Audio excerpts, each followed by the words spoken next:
পটিয়া পৌরসভাধীন সুচক্রদণ্ডী নাহার পার্কে আয়োজিত মহিলা উদ্যোক্তা মেলায় বাংলাদেশ জাতীয়তাবাদী দল বিএনপির ভারপ্রাপ্ত চেয়ারম্যান জনাব তারেক রহমান কর্তৃক জাতির সামনে উপস্থাপিত রাষ্ট্র কাঠামো মেরামতের ৩১ দফার লিফলেট বিতরণ করা হয়েছে।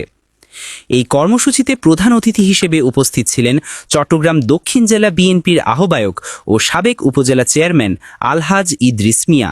এত সুন্দর একটা নাহার পার্ক পেয়ে আমাদের ভ্রমণ প্রেমীরা এখানে এসে মোটামুটি একটা আনন্দ উপভোগ করার সুযোগ সৃষ্টি হয়েছে। সেই জন্য নাহার গানের কর্তৃপক্ষকে জানাই আন্তরিক শুভেচ্ছা অভিনন্দন।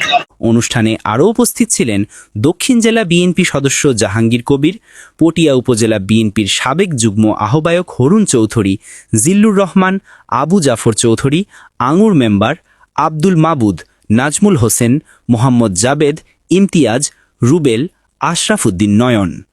পৌরসভা বিএনপির নেতৃবৃন্দের মধ্যে উপস্থিত ছিলেন ফরিদুল আহমেদ, জয়নাল আবেদিন আঙুর, জাফরুল ইসলাম, আবু তৈয়ব, নাজিম উদ্দিন, আব্দুল রহিম, আব্দুল হক ঝুনু, মোহাম্মদ জিয়া, মোহাম্মদ ইব্রাহিম মির্জা, মোহাম্মদ শহীদ এবং পটিয়া উপজেলা বিএনপির অঙ্গ ও সহযোগী সংগঠনের অন্যান্য নেতৃবৃন্দ।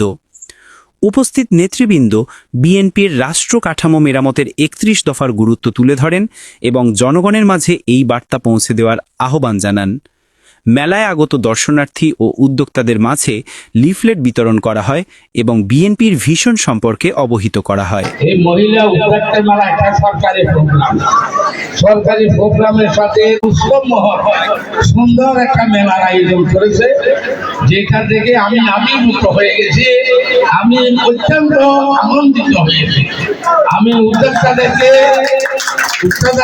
জানাই চট্টগ্রাম দক্ষিণ জেলা বিএনপি, পটিয়া উপজেলা বিএনপি, পটিয়া পৌরসভা বিএনপি পরিবারের পক্ষ থেকে আন্তরিক শুভেচ্ছা এবং অভিনন্দন। প্রিয় ভাইরা, নতুন বাংলাদেশ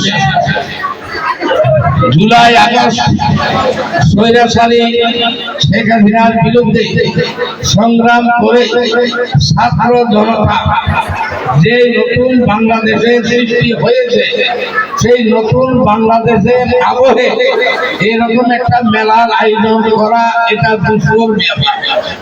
দুঃসাহসী একটি কর্মকাণ্ড।